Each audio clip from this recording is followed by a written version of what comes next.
Well, we made it through the week for the most part. Happy Friday. It's Illinois in Focus Daily. I'm Greg Bishop. Waking up with you each and every weekday morning, 8 o'clock sharp Central Time, where you can catch the live show to get a breakdown of things that are happening in Illinois, primarily coming out of the Illinois State House. I'm a State House reporter, associate editor for the Center Square, a nonprofit newswire service, and we definitely appreciate your generous donations. You can go to thecentersquare.com and find out how to donate, but also go to thecentersquare.com and subscribe to the newsletter to get that in your inbox each and every weekday morning. Not just Illinois news, you can also get national headlines as well, so go check that out. But of course, here on YouTube, you can get the Center Square's Illinois in Focus Daily each and every weekday morning. Don't forget also the weekend edition of Illinois in Focus, where Dan McCaleb and I discuss all of the week's news. So check that out as well. You can subscribe to that here on YouTube or anywhere you get podcasts. Just search Illinois in Focus. All right, we got a couple of things we're going to tackle. Of course, the legislature was in most of the week. Both the House and the Senate are off today. They're off Monday. They come back Tuesday, and it's going to be a rather rapid slog to get to the end of session, which is scheduled May 31st, but they could be done beforehand. I've been on the ground there where they weren't done by then, and they had to go a couple of extra days.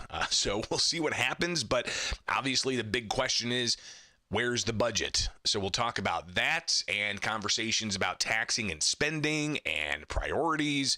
But we'll also hear a little bit from yesterday's police memorial in Springfield, where the Safety Act was brought up by not just a surviving family member of a slain police officer, but also by the Illinois Comptroller, Susana Mendoza. So stay tuned. We'll get to both of those things here with Illinois in Focus Daily. I'm Greg Bishop. Like, subscribe, hit that notification bell. Some people saying, hey, I'm not getting the notifications. If you go to the bell on YouTube, you click it again, and it should have a drop down where you can say, get all notifications. Or, as Patriot from Warsaw says, just be here every weekday morning at 8 o'clock for Illinois in Focus Daily.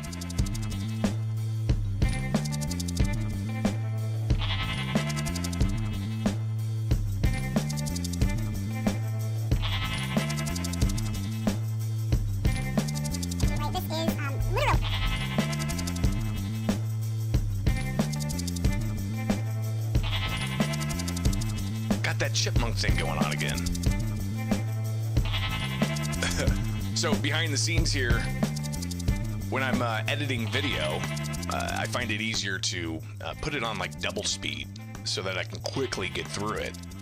And the program I'm using, well, it allows you to speed things up, but it turns people into chipmunks. So, all right, false start there. We'll do it again. Do it live. All right, we'll do it live.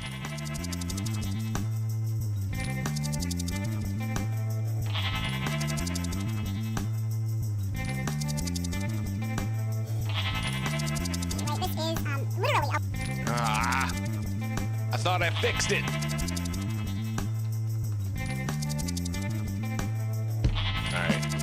All right, here we go. It's Friday, guys. Give me a break.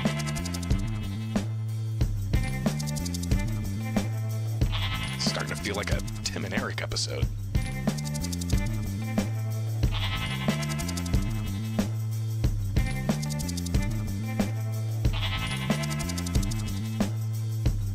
right? This is literally a lifeline for many immigrant adults across the state. And at a time of, intense xenophobia and attacks on federal funding impacting immigrant communities, we think it's really important for the state to step up and meet the need that is there in terms of providing health care for immigrant adults. Hardworking Illinois citizens should not have to pay for benefits for those who have entered our country illegally.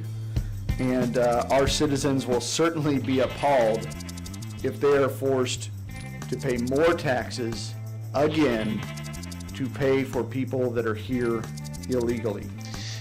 It's Illinois in Focus Daily. I'm Greg Bishop, and that was some of the back and forth expected to be heard throughout the legislative session, which wraps up May 31st, as lawmakers get ready to approve a budget. It is Illinois in Focus. I'm Greg Bishop with you each and every weekday morning. Happy Friday. And we've got a pretty long month ahead of us. And it's just going to be rapid fire as well. Not only are Illinois legislators going to wrap up legislative session at the end of May, they're going to have to pass a $55 billion budget that is the largest spending plan in state history, while they also look at a whole host of other priorities. Hundreds of new bills could advance into laws by the end of the month. But clearly, the most important thing they got to do is figure out how to spend your tax dollars for the fiscal year that starts July 1st. So Illinois' fiscal year is July 1st to June 30th. It's not the calendar year. So that's why May 31st is that deadline to get a fiscal plan together for the next fiscal year 1 month before the fiscal year begins. So that the governor can ultimately sign it and enact it and such. So we're in this phase now where there's going to be some pretty heated conversations about priorities and spending and just exactly how much the state is going to tax people and all of that. So let's get to it with some of the conversations that have been had over the past couple of days. State Representative Noreen Hammond, State Representative Amy Ellick, and State Representative C.D. Davidsmeyer, they held a news conference yesterday to discuss what they said was, the budget deadline looming. And Noreen Hammond said that she felt that, while Republicans have been involved at a 10,000-foot level, they really haven't been able to get to the nitty-gritty details, and that's alarming to Hammond, who's been around the State House for a bit. We've had preliminary discussions with our colleagues, the House Democratic budgeteers. I wouldn't characterize that as any true meaningful discussions. We have broached a few subjects, but pretty much at about a 10,000-foot level. So, but if history serves us correctly, that's a signal that the Democrat majority will go it alone, and they will continue to increase wasteful spending and absolutely continue to raise taxes on hardworking Illinois families. And Hammond talked about some of the proposals that have been floated thus far, and in particular, the amount of taxes one group is saying that the state needs to increase. And this week, the Illinois Revenue Alliance, aka the Tax and Spend Alliance, presented a list of tax hikes that would raise taxes by $6 billion, and that does not include the graduated income tax hike. $6 billion in new taxes to pay for taxpayer-funded health care benefits for illegal immigrants, more pork projects for Democrats, and more of their wasteful spending on programs. These tax hikes would further damage our economy and drive up the tax burden and the cost of living for Illinois families. I want to focus on what I consider to be the most egregious And that was of these tax hike proposals. The estate tax proposal that this group is saying needs to be slashed in half. So instead of the a level of exemption being $4 million, it would be $2 million, which would wrap in a whole host, not just family farms, but even somebody who owns a mechanic shop and wants to have their family inherit it. Or whatever the case may be, small businesses.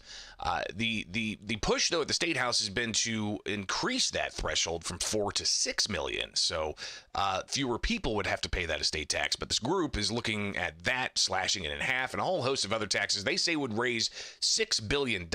Now, is that likely going to cross? No, but there could be some things from that menu item, that $6 billion menu item to do piecemeal. So we'll see what happens. But when it comes to the budget and when taxpayers are going to actually see it, that's a great question. I talked with Democratic State Senator Laura Murphy yesterday at the State House, and I asked her where we're at with the budget process. So I'll tell you, we have been diligently holding hearings, meeting with all the different departments, which we do on every budget. But I think you might have seen a little closer scrutiny in some of our budget hearings because they've lasted a significant amount longer. It was nothing to have 4 or 5 hour, at least I can only obviously speak for the Senate, but we've had significant ability to delve into the budgets, and this has been on a bipartisan faction because our committees are structured with both Democrats and Republicans in the room. So we try to delve into each department because it's going to be a tight budget, and we need to ensure that where there are areas that we can economize, areas where we can work to ensure that they're optimizing every dollar they're spending, we want to look at that. Then we'll get together and we will discuss all that we've learned. Well, and that, again, we have given voice to everybody that wanted a voice via our committee structure, which is how the legislature is structured. And they've had committees in the House. State Representative Amy Ellick, a Republican from Alton, is on the House Appropriations General Services Committee, and she says that they just wrapped up their hearings, and she's not really seeing anywhere that agencies are doing substantive reforms, cuts, or efficiencies. Back in November, Deputy Governor Menard sent a letter to all the agencies, which was publicized, that talked about, hey, agencies, you need to find your efficiencies, find your cuts, and be prepared.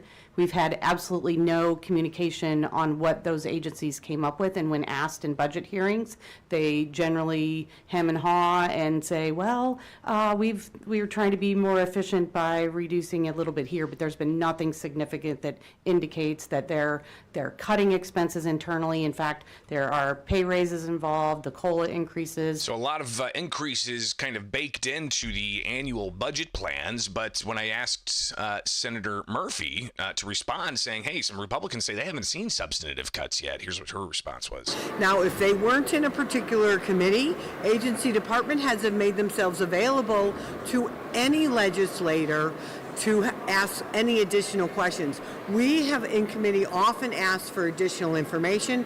It goes to every committee member. I've called in a number of department heads individually. If I had additional questions I wanted asked, they are available to do that. And then, So clearly, they're saying at this point, 4 weeks before the end of legislative session, that agency heads are willing to have conversations about efficiencies, but Republicans are saying the committees, they really haven't heard anything about cuts or savings to taxpayers that they can find. With a, quote, tight budget year, again, the most expensive state budget, $55 billion. Just when I started covering the State House 11 years ago, I think the budget was like $36 billion, so you could see how much it's increased. But what about DOGE? What about the Department of Government Efficiency? Of course, a Trump administration initiative for the federal government, and they claim to have saved tens of billions of dollars just by going through various contracts and such. I asked Amy Ellick about that, and she said, yeah, we need to be more there needs to be more sunlight and oversight of what's going on with contracts to non-government organizations, and a DOGE type approach could help with that. Well, Laura Murphy, Democrat state senator, doesn't like the heavy-handed DOGE approach. So, we look to find effective and efficient use of taxpayer dollars every time. We go through the budget line item by line item. I think the problem with DOGE and what you're going to see is if they used a scalpel, that would be fine. But the chainsaw approach is just too much. And so there are programs that there is not possibility for a legislator to know the ins and outs of every single program and the effectiveness in it. But I think you've seen the General Assembly move to a more data-driven environment. We are requesting data from all of those agencies to justify their expenditure. But we're going to take a scalpel rather than a chainsaw. So Murphy talking about making sure that you don't just completely disrupt these organizations that are getting this money. I'm doing some more. Maybe I'll have some time today with the legislature out, but just going through the Illinois Comptroller's checkbook and doing searches for these different nonprofits. There's millions and tens of millions of dollars going out, if not hundreds of millions of dollars going out for non-government organizations. Your tax dollars going to essentially help, I don't know, like for instance, some chamber of commerce somewhere around the state getting $500,000 to help conduct training seminars or something. Is that the best use of the tax dollars? Not sure. I guess we'll have to see. But something else we'll have to wait and see is what's going to happen with the health benefits for immigrant seniors, because that is a sticky point for Republicans and Democrats, as the governor has decided to pull back on the health benefits for immigrant adults program. This is Grace Pye. She's with Asians Advance in Chicago. Earlier this week, she talked about how the governor needs to restore that, and they need to increase funds to pay for more immigrant services. PAVE Coalition has also endorsed the Illinois Coalition for Immigrant and Refugee Rights legislative platform, which includes preventing cuts to HBIA. We are, of course, deeply concerned about the impact that cuts to that program will have on everyday people. Right, that's their only lifeline to healthcare. Right, to any preventative care, if there's an emergency, right? This is literally a lifeline for many immigrant adults across the state. And at a time of, intense xenophobia and attacks on federal funding impacting immigrant communities, we think it's really important for the state to step up and meet the need that is there in terms of providing health care for immigrant adults. But again, how do you do that? The governor has said anybody who wants to increase a program or create a new program that was not in his proposed budget from back in February, then they have to come to the table and find cuts. Or I guess more revenue. Pye was asked that question earlier this week, and here's what she had to say. Budgets are moral documents. Every budget is a choice about who we want to prioritize and who's important. We need to be prioritizing immigrants, especially in this moment, and we need to be raising progressive revenue in order to be able to do so. Right? The money concerns are real, and the money is there in our state. We need to be asking corporations and the super rich to pay their fair share, and that's part of why the PAVE Coalition has advocated for progressive revenue in this year's budget. Again, the question of what programs are going to take priority. We've seen the health benefits for immigrant seniors and the health benefits for immigrant adults program with cost overruns into the hundreds of millions of dollars. All kinds of errors being made as to some people have Social Security numbers, when they're not supposed to if they're part of this program. Excuse me. So obviously, with the governor recognizing a tight budget year, getting rid of the health benefits for immigrant adults program, you have people at the State House showing up saying that they want that program restored, if not funded more. State Representative C.D. Davidsmeyer with Republicans yesterday saying that is not going to go well for taxpayers.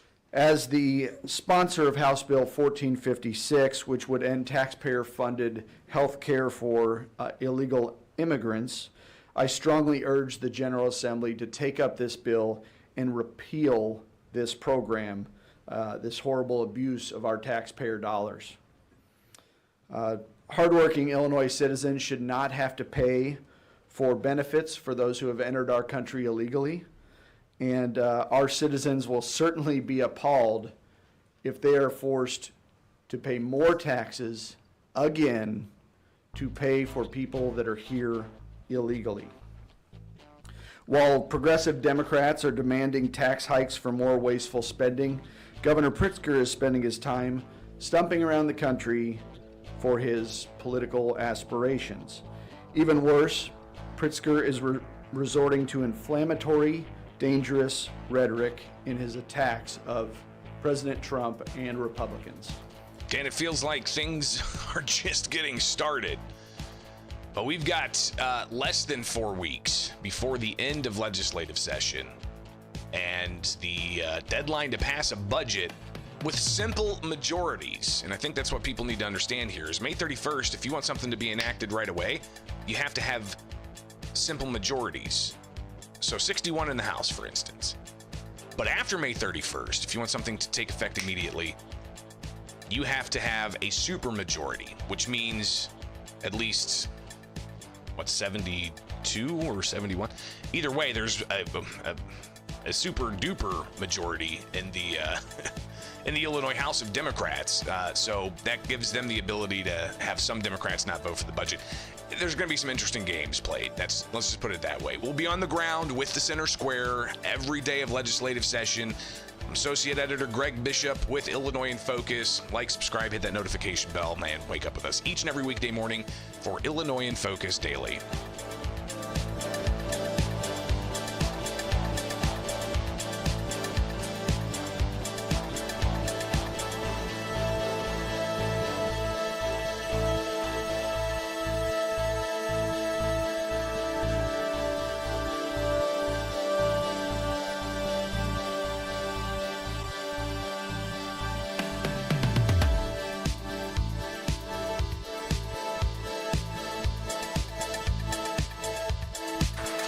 Safety Act has crippled law enforcement even greater. Illinois will have more crime, more resistance, and more in line of duty deaths. Change is definitely needed. Somehow, some way, I am begging. That is a family member of a fallen police officer during yesterday's police memorial in Springfield. It's an annual event recognizing those who lost their lives in the line of duty, and something that draws some pretty strong emotions, no question. And all of the various elected officials there, as they greet and mourn with those who've lost loved ones when they were serving in law enforcement. It is Illinois in Focus Daily. I'm Greg Bishop, and obviously the loss of a life is tragic and leaves a wake of sorrow and grief, but also some incredible memories. And it seems to be heightened when it's somebody who volunteered to serve the community as a first responder, firefighter, a law enforcement officer, those in the medical community. Clearly, leaves a big hole in people's hearts, no question. But every year they do the police memorial in Illinois. There were 9 officers killed last year in the line of duty, and that's pretty remarkable. Here's Governor J.B. Pritzker addressing the crowd at the Illinois State Library in Springfield, right across from the Capitol yesterday during the police memorial. They were called by a higher purpose. A calling every officer of the law answers to defend and protect our families and all that we hold dear. Their courage and their sacrifice is the glue that holds our communities together. These brave officers went above and beyond their mission, not just in the moments of extreme danger, but in their countless acts of everyday kindness, comforting a scared child, changing a tire for an elderly driver, volunteering at a community event. There was often no act too small for them. These officers touched our lives in countless ways. So to the families of the fallen who are here with us today, know that the entire state of Illinois stands with you, shoulder to shoulder and heart to heart. So the governor sharing some messages of sorrow and unity with those who are family members of fallen law enforcement. Then Comptroller Susana Mendoza, she was up to speak after others spoke, and she got pretty emotional and fired up when talking about the criminal justice climate in Illinois. Now, I've decided to keep the buttons of those fallen officers top and center view on that plate for me to look at their faces every time I enter or leave my home. They're a sad but stark reminder of the fact that the policy decisions made by the names on the political buttons beneath them will have an impact on how many more police officer buttons are added to that plate. When we give more rights to the criminals than we do to our police officers, we end up with dead officers and increased crime in our communities. That'll mean more buttons on that plate. So Mendoza clearly seeming to allude to the Safety Act and giving more rights to criminals than to law enforcement. She continued her comments yesterday. These officers are not strangers. They're human beings. They have feelings and families. There are brothers and sisters, sons and daughters, husbands and wives, moms and dads. They chose a profession, a calling, to deal with the worst elements of society so that we don't have to, so that we can naively think that the world is a safer place than it really is. From the bottom of my heart, to all the brave men and women who wear this special uniform, who wear it to protect us, thank you. Thank you.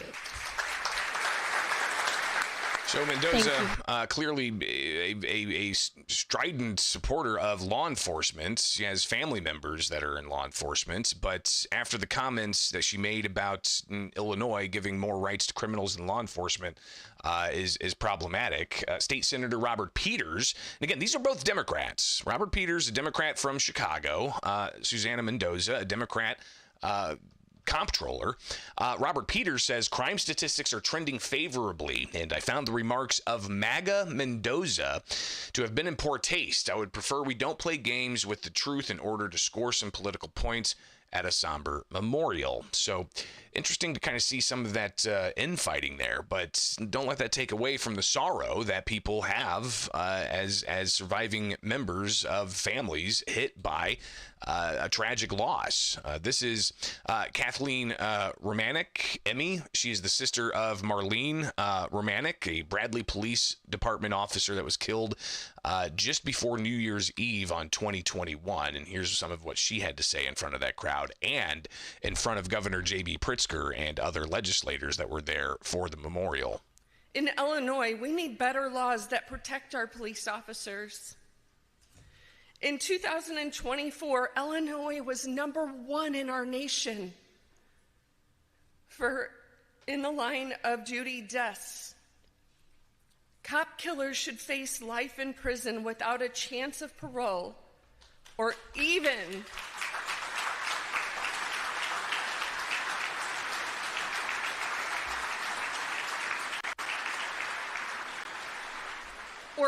what I think,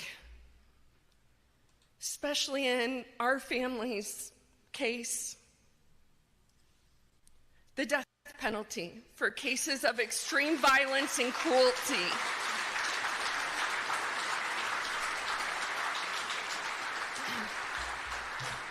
Illinois Safety Act has crippled law enforcement even greater.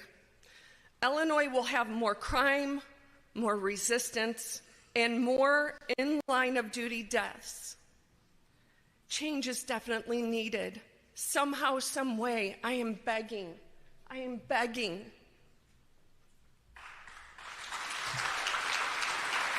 you saw her there look back at Governor Pritzker, at Comptroller Mendoza, and others as she pushed for changes to the Safety Act. Will that spur on any changes for this legislative session? Well, as I pointed out, Robert Peters calling Mendoza MAGA Mendoza when this conversation comes up in further debate. We'll be watching that closely. It is Illinois in Focus Daily. I'm Greg Bishop. Like, subscribe, hit that notification bell, and wake up with us each and every weekday morning as we DJ the news. I am a news jockey in the mornings, but I'm also associate editor of The Center Square for Illinois. So go to thecentersquare.com. We're a free newswire service, nonprofit. Definitely appreciate any donations you can make to keep us going. So like, subscribe, hit that notification bell here on YouTube so that you can wake up with us every weekday morning. Don't forget about the weekend edition of Illinois in Focus. And also, if you need to get the podcast anywhere else, just search Illinois in Focus.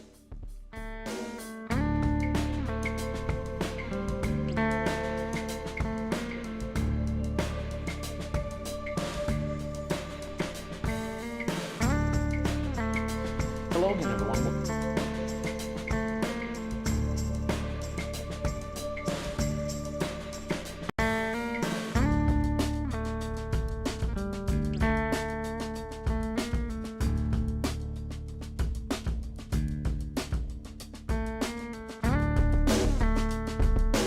All right, that's all I got for you on this Friday. It's going to be a pretty hectic couple of weeks here moving forward. Just a program note, I am going to be off next Friday. I'll do the show next Thursday morning, but next Friday morning, I got to hit the road for a quick little weekend. I got to go pick something up. So maybe I'll divulge that with you sometime soon. But greatly appreciate you guys being here each and every weekday morning. Be sure to share this with your friends. Stay informed at thecentersquare.com. Get the newsletter in your inbox each and every weekday morning. And we'll be back at it Monday morning, bright and early, right here with Illinois in Focus Daily. But don't forget about the weekend edition. Dan McCaleb and I discuss a whole bunch of this week's past news with some more insight from what we have published. So get it all at thecentersquare.com. Thecentersquare.com. Have a great weekend, guys. We'll see you Monday.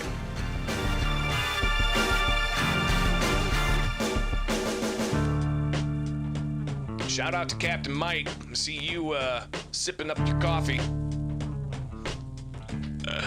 All right, shout out to all you guys there in the live chat. Doobie Lou, John Walsh, Hypno Llama. Mr. Sneed, good to see you. Patriot from Warsaw. Oh, gotta go, guys. Peace.